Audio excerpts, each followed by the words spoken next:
Welcome to Book Hogs. Today we're going to learn how to write lowercase I and then look at some words that begin with the letter. So let's begin.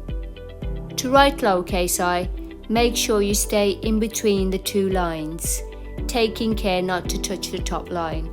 Start by drawing the long line first, like this, and then dot the line when you've finished. Let's look at some words. I for ink.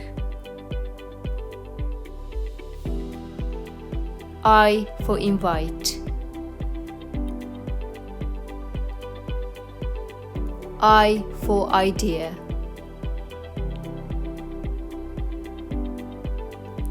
I for invoice.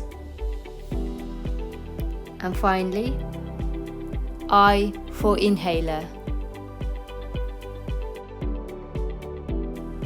If you like this video, please support our channel. It really does help. Give this video the thumbs up and subscribe for more videos like this. We also have free worksheets on our website. Visit bookhogs.com. Thanks so much for watching.